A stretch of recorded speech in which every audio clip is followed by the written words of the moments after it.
That is the inner alchemy. That is how you turn lead into gold inside. It's this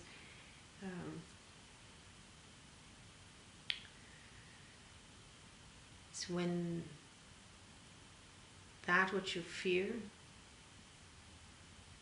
that which doesn't feel good,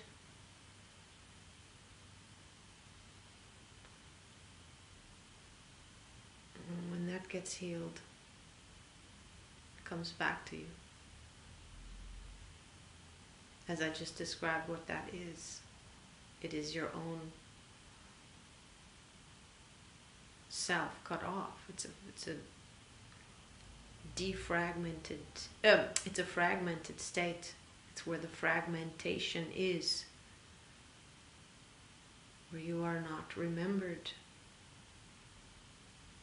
That's where you lose your energy to.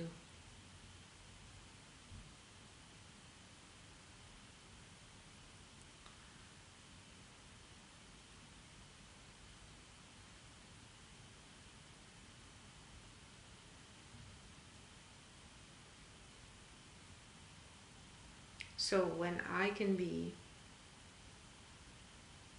the moment of this alchemy, you can really feel it, is when instead of dreading any, let's say, confrontation, or dreading negative emotion being triggered, regardless of which way. If I go to a much, much deeper level within me, and I have this understanding of who I am, and I have thereby also, I have the connection to it, I can actually see it for what it is. I can see that this is my golden opportunity. So instead of going into the dread of it and into the ugh of it and into the, oh, I wish this didn't happen, and then to trying to avoid it also, you know, like trying to avoid these kind of situations.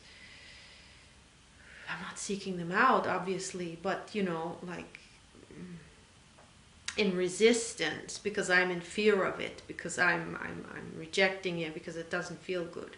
It only doesn't feel good because I have not understood yet to the full scope what is going on and why it's happening.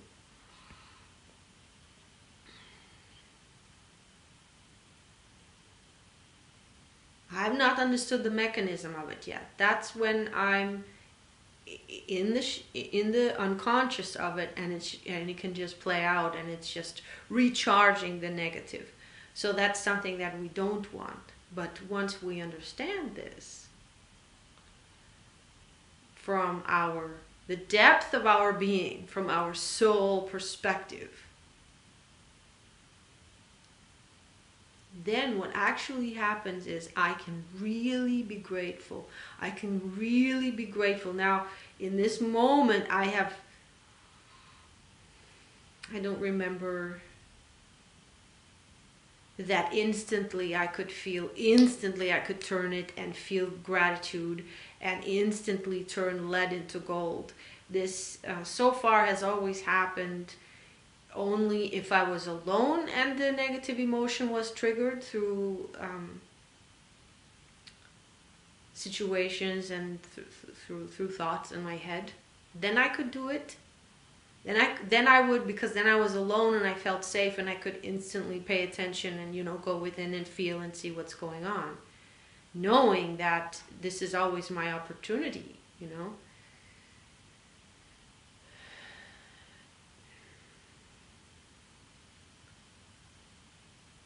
It's much, much stronger when in presence with someone else and then getting triggered. It's much stronger now to be able to do it then. And it's not a doing. It comes from understanding. It comes from, well, it's more than understanding. It's an understanding that is a knowing, that resonates, you see. So this is not a teaching or anything. This is not like you learn how it works, okay? Even though this is aligned with science, this is aligned with what I'm saying is aligned with everything I know about the world and hard science too. It totally makes sense how this, how this works also with hard science, because the principles are the same. The spiritual principles are the same as hard science now, because science is catching up to spirituality, because spirituality is nothing else than the science that not yet has been discovered. That's what, it is the laws of physics on a higher frequential plane of existence, that our measurements and our also intelligent capacities are just, that's like the frontier, always the frontier. It's beyond the frontier, but of course the frontier always expands. And we're already at that point in quantum physics where this is hard science. The principles that are governing the universe, that are governing matter. And the principles that govern matter are also the principles underlying the spiritual, so the world of the soul, the way that energy flows, the higher frequencies, because the principles are always the same. For example, the mirroring principle, the singularity principle of the heart in the heart of hearts, and so forth. All these things that I also talk about. What was I? When I got off on a tangent.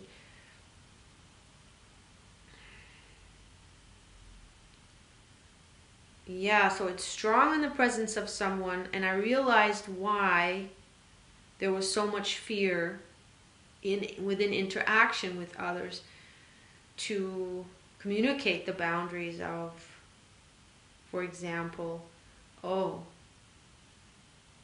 I'm retrieving my attention from this conversation, from this exchange, from you, and I'm going within because I want to be present with the negative emotion triggered. That's the only way they can be healed. I don't want to project negative emotion.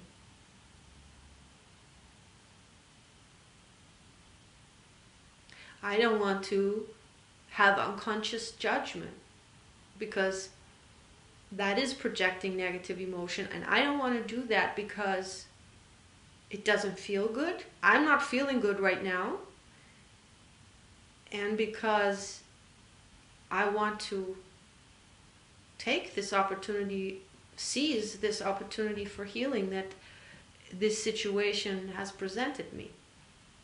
And so the fear to communicate this, and this could be communicated in so many ways, but because there is a fear to communicate it, and that is there because there is a judgment towards the other, there is a projection towards the other because they triggered this, they triggered the negative emotion. As long as that is there, I cannot heal. I cannot retrieve all of my energies towards me. Now, when I understand this, however, I can receive the negative emotion that is triggered within me by another as a gift. And I don't have to make it personal. The thing is, when there's judgment, even when it's unconscious, even when you're not aware of it, or when it's super subtle, as long as there is judgment toward another, there is this projection of negative energy toward another. When you project it out, you cannot remember it. You are not receiving yourself. You are not receiving that gift, that opportunity of bringing that stream. It's like a hose that is going off, and you really want this stream to be aligned, one stream. That's your power. That's your alignment with your soul is your true power. And everything that comes from the egoic mind, from the conditioned mind, that is based on this image of yourself that is split off, is forcing. But it forces and it uses force over others because it needs power. It thinks it needs power. You feel you need power, and you feel powerless because there is this identification, false identification, and in your actual energy, your actual power is locked in there, in this illusion, and not in the well of your being, which is in your heart, which is where you are connected to all that is, to all hearts, in all forms of hearts, in all dimensions, in all universes. It's the point of singularity. The 0 point is in the heart of hearts. And of course it's an energetic portal to that. It's not like we can, on this level of physicality yet at least, see the actual point of singularity. It's not a physical thing. However, at some dimensional frequency, the light in the heart becomes visible. And you can see this in when people start to glow, and that is painted in the halos. That's where the halo comes from. Those are beings that have, their hearts are so open, and their souls and their light bodies have already embodied so much light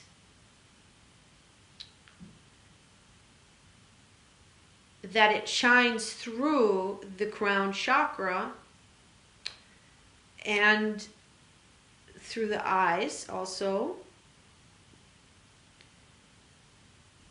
and it's in the aura. And then somehow the way that they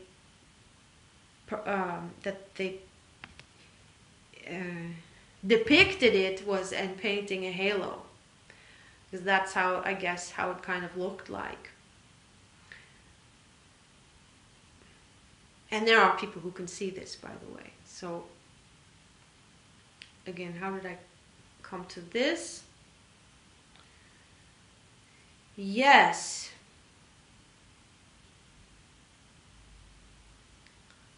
Yeah, to take it personal, because as I judge, I am making, I'm doing the same thing with that person that is triggering my negative emotion. I see them in a fixed image, in a fixed way, and I have the image that I have of them in my mind. That is who they are. I don't see their soul. I mean, I'm not talking now about seeing like the actual physicality. I mean the way that I take them to be. I take them to be as the image that I have of them in my mind, especially now, in this moment, as they're triggering negative emotion within me, and I'm projecting it onto them. That is who I believe they are. So I believe that fixed, that image is the same thing. It's the same thing that how I see myself. I see them to be. And that is the same, is also a false identification.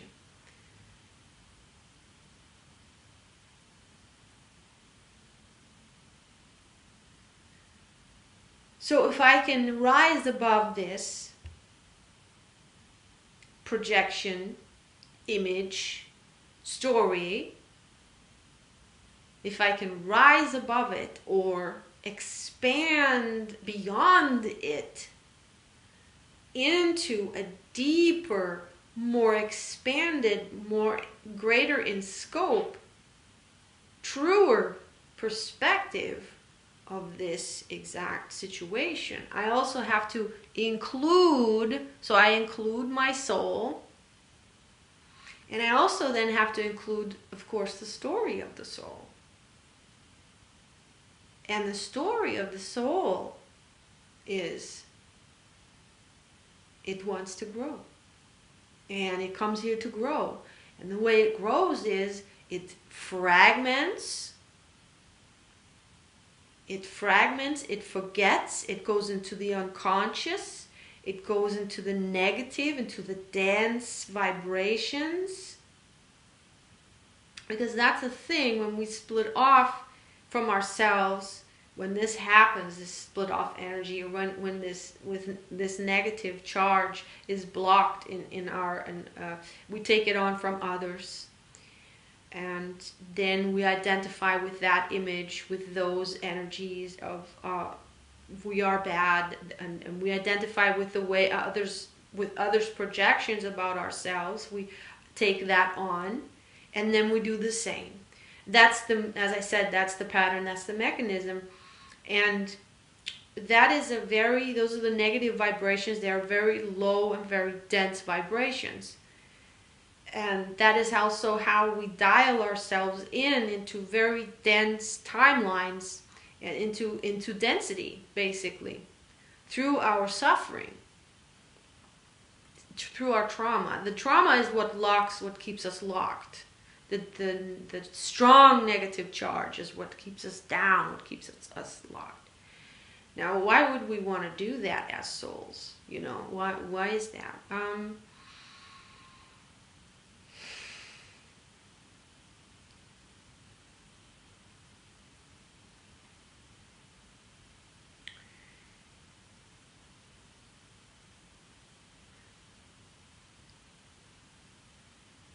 In the healing of it, in the when the system is ready and this is triggered and we bring this back home, we remember.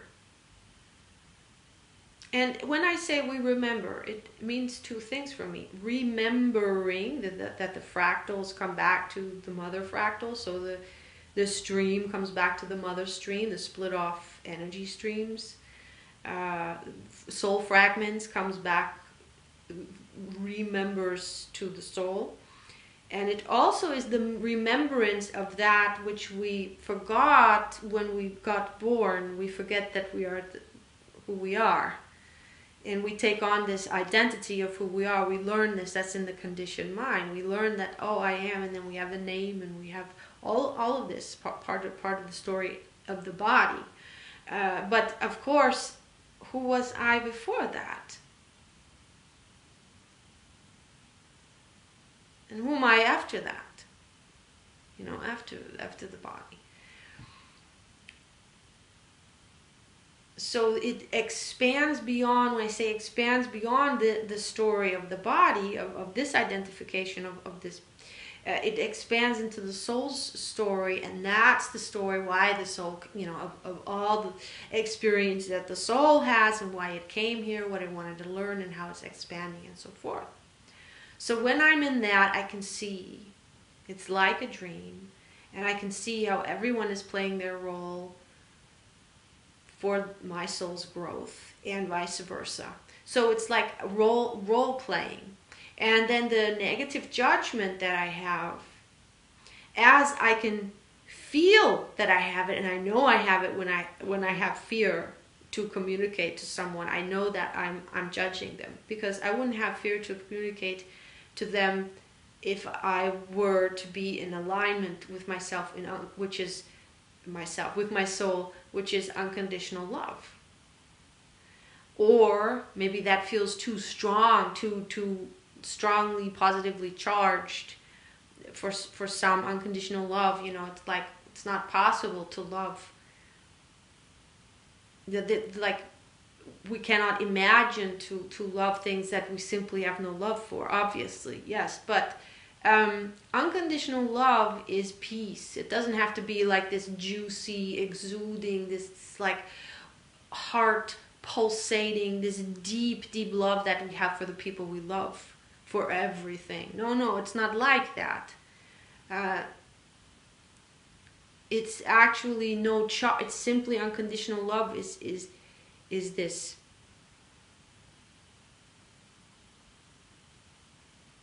no charge. It's no negative charge. It's just seeing the being, seeing it as it is, like okay, it's playing this role, it's neutral, it's coming back to neutral. That's also unconditional love. And then I can receive the gift in it. And the gift is, of course, it's like, yes, the negative trigger, the trigger of my negative emotion is always a potential gift. That's why it happens. So am I going to receive that? Or if I cannot do that yet because I don't have that amount of scope, that awareness yet, that understanding yet, then still it will help me to get to that understanding, because it will add to the charge, so that it will come again next time louder, and it will come again next time louder, and every time it will be like a wake-up call. And if I don't get the wake-up call ever, at some point it will then, it will burst that bubble. It will explode, and I will crash, and I will have some kind of a meltdown. And in that, there's a lot healed and relieved, because during that moment of meltdown, I am feeling the negative emotions, but there is no story going on. It's like blank, blank, blank. That's what meltdowns do. It's like, finally it's blank. Finally, all the story gone, all the projection gone, and just feeling. And that's why after a meltdown, we always feel that there's a great deal more. We have regained. There's this peace. There's this peace.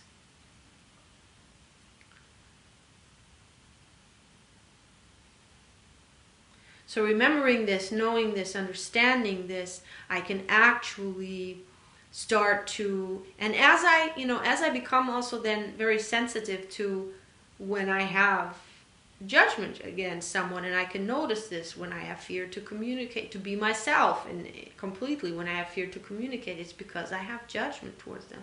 So when I use and start using that opportunity by sitting with the feeling of my judgment. So I sit with, first of all, I think about them, and then I think about or feel the judgment that I have in my body. And then I simply take that gift by feeling that. And it feels so good in the knowing that, hey, they're just playing the role. They're just playing a role for you. That is not who they are, because they are also a soul, on their journey. And the version you have of them is for you. And it is your version of them. That is not who they are. It is your perception of them. It is your version of them. And you can take that, and then the judgment that is there, it's there. If you don't like them, if they trigger negative emotion in you, if you have an anxiety of communicating with them, you have judgment there. So great, and then when you have to a certain degree this understanding, you can actually,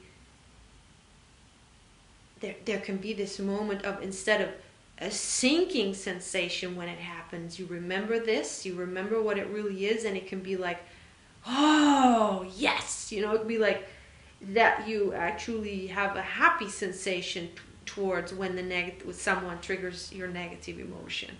When you remember the truth of why this is happening, you have a happy sensation.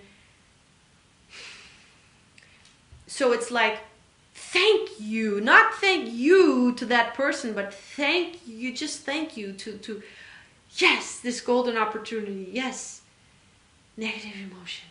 Yes, I have judgment towards that person. Oh, it's like all of my gifts, all of my energy is coming back to me when I own it.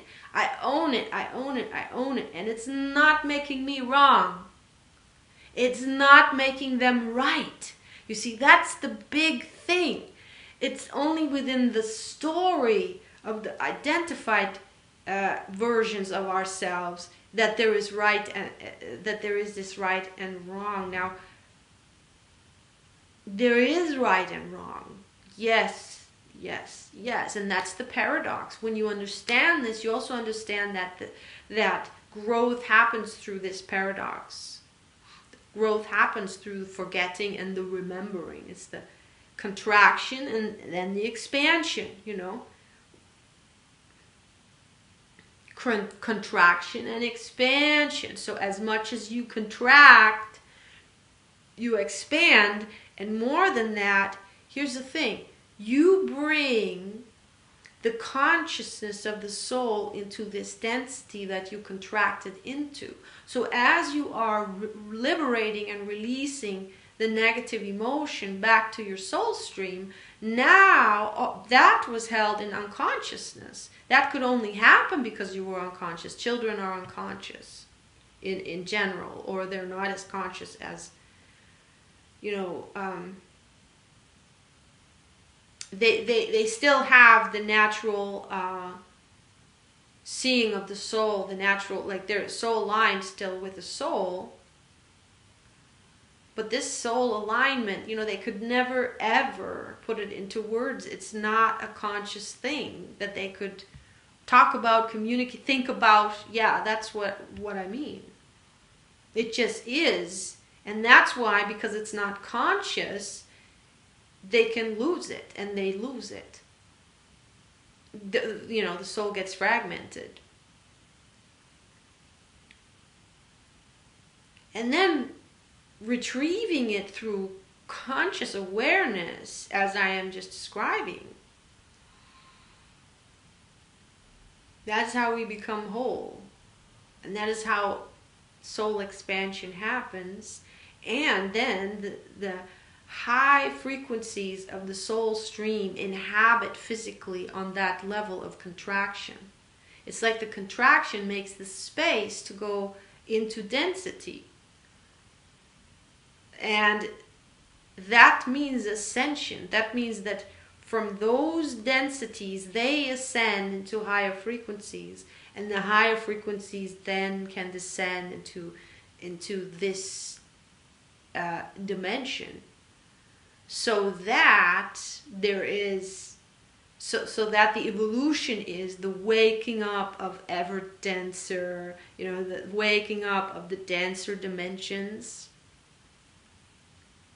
I guess 3, 2, 1, or 4 even, 4, 3, 2, 1, you know, until that is fully awake, fully aware, you know, like, woo, that would be then, you know, and everyone, every being in the universe, that would be like the total awakeness and embodiment. Like that's when the whole universe is self-aware. And that's the evolution.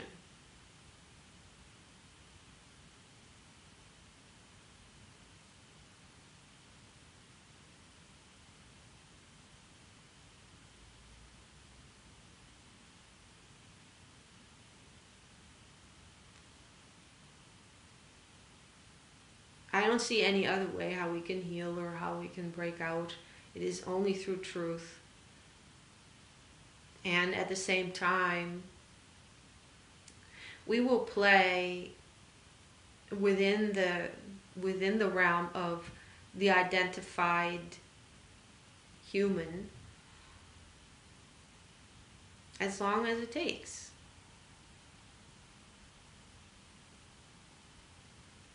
As long as it takes, you know, we will suffer as long as it takes for us to wake up. There is no, oh, I'm not there yet. Oh, why am I not there yet? Why am I still, you know, feeling like a victim, and why am I still in reaction mode, and why am I still getting my anger triggered, and why am I still projecting, and oh, I'm still doing this even though I already understand, you know, have such wisdom and expanded understanding of who I am and of this mechanism, but it's still happening, you know, it's the why. And it is, you cannot break it, you cannot rush it, you cannot rush a flower to blossom. It's all in everybody's own innate, perfect, organic time. And that you can trust 100%. 100%.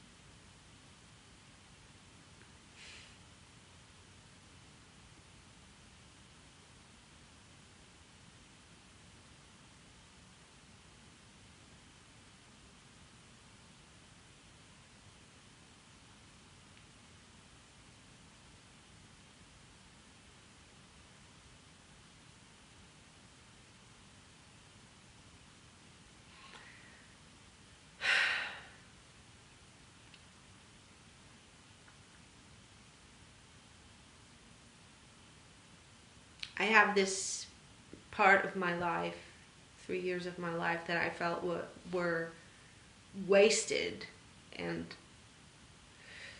it's not that long ago, and I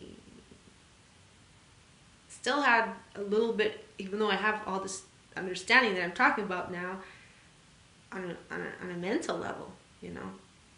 But that's the thing, you can have it on a mental level, but to embody it is, first it comes on a mental level, and then it takes its time to embody.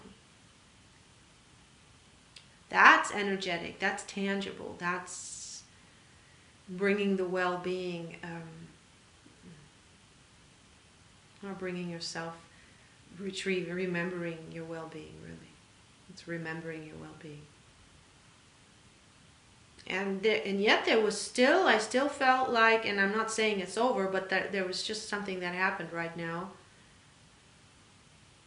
as this was coming through me, as this recognition is happening, that I still had this doubt, oh, could I not have skipped that? Could I not have, it's very dark, I'm going like this. Could I not, did I really need to put myself through those 3 years in that situation? You know, why did I do that? I wasn't forced into that situation. Why did I do that? And so there was still a taste of regret. And also judgment towards myself, like not being good enough, you know, being like, could have done it better. Or not growing fast enough, maybe, not getting it fast enough. So having to put myself through 3 years, was that really necessary? Maybe I was too afraid, too weak to change my path, you know. Or why didn't I love myself more? Why did I subject myself into the presence of this situation and this person, for example?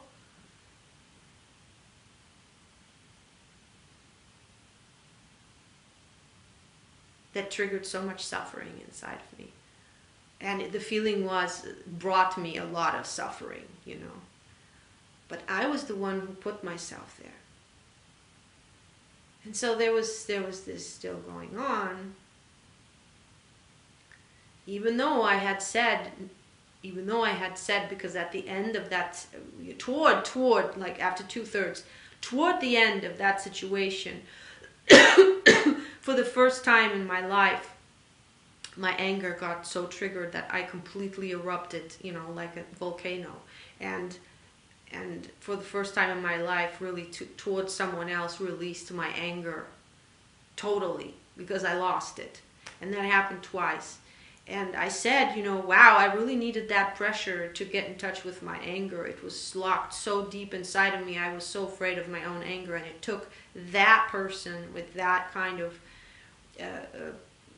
for that long of being triggered and being, you know, into the wound, that it could come out. And I guess I needed that. I needed that to come out, you know. But still, even though I said this, I didn't feel it yet. I didn't feel how, like, a real reconciliation with that time, with that situation. Really feeling like, I see it, I feel it, I needed it. It gave me exactly what I needed. And with that reconciliation, with that recognition, but then also true recognition always brings reconciliation energetically. It always brings a remembering and a recalibration of the energies, because you are in the recognition that which is projected out negatively. Like, I still have a negative image. I still have a negative image of myself, you know, and of why did that have to happen? and someone did something wrong, and it was somebody's fault, and all of this, it was my fault. It was my fault that I put myself there. And so I'm still having a judgment about myself, and there's still a little bit of fear that I might have gone wrong. I could have done better.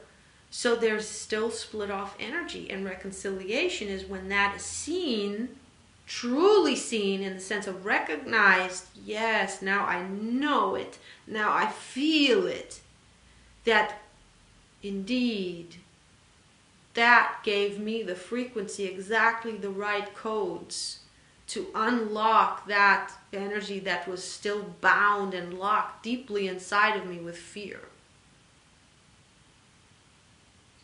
So as I was saying this before, what I said about the soul, the perspective of the soul, and what I said about that you can trust 100%, I heard my own words, and a part of that story got reconciled.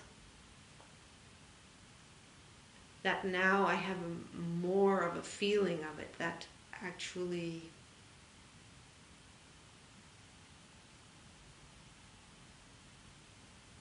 I needed that time. I needed that situation.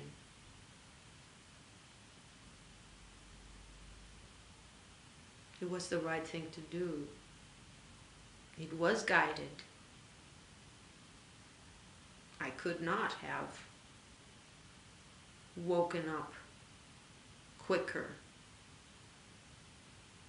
or in a more pleasant situation, in a more pleasant way.